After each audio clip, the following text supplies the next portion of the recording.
n'abalamusia mwena basebo n'abanyabo na mnonga abantu bitu abali kutuuru muri district za Sembabule, Kiryandongo, Kiboga, Owitu, Gomba hamwe na Nakasongola.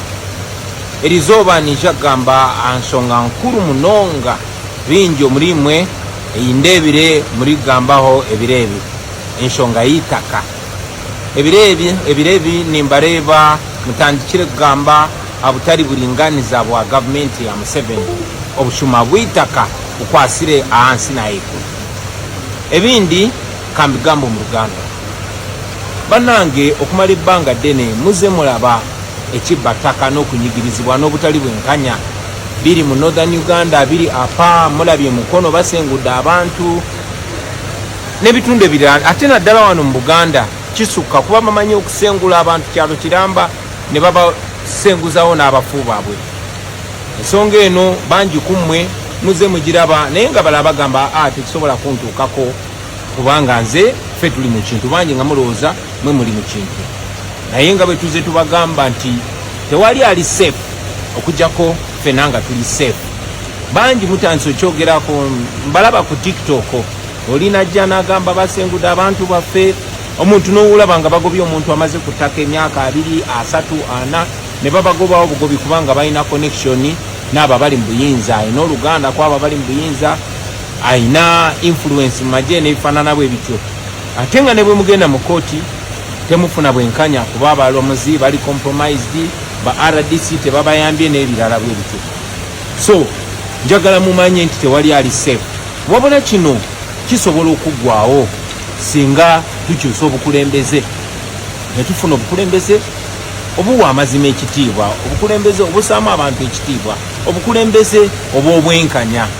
So baganda bange bino betulwanirira era tulwanira Uganda erimu fairness buli omu nga akake kabakake buli omu nga yeyagalira mu nsi ye nga bwe tuze tubagamba baganda bange nobody is safe until all of us are safe.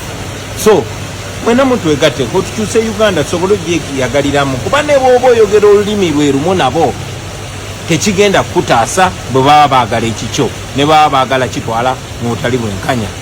So tusitukire wamu baganda bange twerwaneko tukyuse ensi yaffe tusobole okweyagalira mu nsi yaffe ffenna no matter the tribe no matter the language we speak. Mwebale munonga kumpuliriza Ruhanga balindi.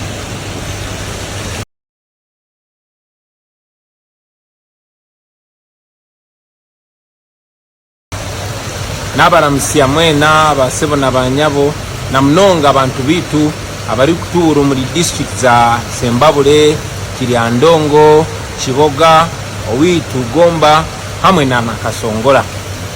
Erizoba nijagamba ansonga nkuru munonga bingi omulimwe eyindebire muri gambaho ebirebi enshonga yitaka ebirebi nimbareba mutandikire kugamba abutali buringaniza bwa government ya Museveni obushuma bwitaka ukwasire ahansi naiko ebindi kambigambo mu Ruganda banange okumala ebbanga ddene muze mulaba ekibataka n'okunyigirizibwa n'obutali bwenkanya biri mu Northern Uganda biri apa mulabye mukono basengudde abantu n'ebitundu ebirala ate naddala wano mu Buganda kisukka kuba bamanyi okusengula abantu kyalo kiramba ne babasenguzawo n'abafu baabwe. Ensonga eno bangi kummwe muze mugiraba naye nga bala bagamba tekisobola kuntuukako kubanga nze ffe tuli mu kintu bangi nga mulowooza mwe muli mu kintu naye nga bwe tuze tubagamba nti tewali ali safe okujjako ffe nanga tuli safe. Bangi mutandise okyogerako mbalaba ku TikTok olina ajja n'agamba basengudde abantu baffe omuntu n'owulaba nga bagobye omuntu amaze ku ttaka emyaka 2, 3, 4 ne babagobawo obugobi kubanga balina connection n'abo bali mu buyinza ayina oluganda kwabo bali mu buyinza ayina influence mu magye n'ebifaanana bwe bityo ate nga ne bwe mugenda mu kooti temufuna bwenkanya kuba abalamuzi bali compromised ba RDC tebabayambye n'ebirala bwe bityo.